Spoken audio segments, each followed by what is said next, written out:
قال الله تعالى في القرآن الكريم أعوذ بالله من الشيطان الرجيم بسم الله الرحمن الرحيم وإذا سألك عبادي عني فإني قريب أجيب دعوة الداعي إذا دعاني فليستجيبوا لي وليؤمنوا بي لعلهم يرشدون.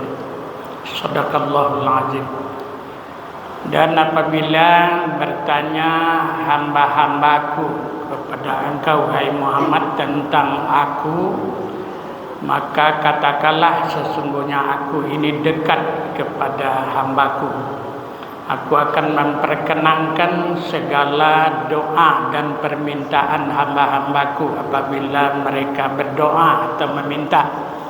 Maka perkenankan pulalah apa-apa yang aku perintahkan, dan berimanlah kamu sekalian kepada aku, mudah-mudahan kamu mendapat petunjuk. Maha benar Allah dengan segala firman-Nya. Al-Baqarah ayat 186. Pengajian kita pada siang hari ini, doa adalah senjata ampuhnya orang-orang yang beriman. Di dalam Islam, bapak-bapak, ibu-ibu, kita sebagai orang-orang yang beriman diperintahkan oleh Allah Subhanahu wa taala untuk senantiasa berdoa. Karena doa itu adalah merupakan sesuatu ibadah yang disyariatkan oleh Allah di dalam agama kita, yang merupakan suatu pertanda bahwa kita sebagai hamba-hamba yang beriman itu betul-betul penuh menyandarkan diri, penuh berharap hanya kepada Allah Subhanahu wa taala. Jadi doa itu di samping ibadah, doa itu bisa menjauhkan kita, menghindarkan kita dari bala dan bencana yang akan datang. Jadi kita berdoalah supaya bala dan bencana itu tidak didatangkan oleh Allah. Dan juga bisa untuk menjauhkan kita dari bencana yang sedang datang, di bencana yang sedang berlangsung seperti COVID kemarin ini, penyakit-penyakit menular dan lain sebagainya yang sedang terjadi. Jadi kalau kita berdoa, Allah akan kabulkan doa kita, kita bisa terhindar dari bencana yang sedang terjadi. Begitu juga bapak-bapak, ibu-ibu dan saudara-saudara, Allah akan merubah. Jadi Allah bisa merubah takdir. Apabila doa kita itu dikabulkan oleh Allah, takdir Allah itu bisa berubah. Karena itu adalah hak vetonya oleh Allah. Amnesti kalau tiba di pemerintahan ya, atau abolisi, itu bisa saja dirubah oleh Allah Subhanahu wa taala. Oleh karena itulah makanya di dalam Islam kita disuruh berdoa. Di dalam kegiatan aktivitas kita sehari-hari itu kan penuh dengan doa. Mau masuk masjid ada doanya, mau makan ada doanya, mau tidur ada doanya, bangun tidur ada doanya, sudah makan ada doanya, bahkan ke WC ada doanya. Ya, ada doanya. Memakai pakaian ada doanya, masuk masjid ada doanya. Semuanya kita diajar oleh Allah dan Rasul supaya kita tetap berdoa. Itu sebagai tanda bahwa doa itu perlu, penting. Itu tandanya awak orang-orang beriman kepada Allah Subhanahu wa taala.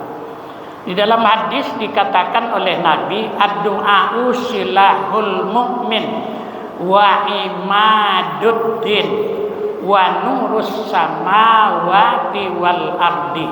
Doa itu kata Nabi adalah merupakan senjata ampuhnya orang-orang yang beriman. Tiang daripada agama, sinar atau cahaya baik di langit maupun di bumi. Jadi doa itu adalah merupakan cahaya yang akan memberikan cahaya di rumah kita, di dalam keluarga kita, yang didatangkan oleh Allah Subhanahu wa taala. Bapak-bapak dan ibu-ibu, saudara-saudara jamaah yang berbahagia, oleh karena itu mari kita beribadah dengan banyak berdoa kepada Allah.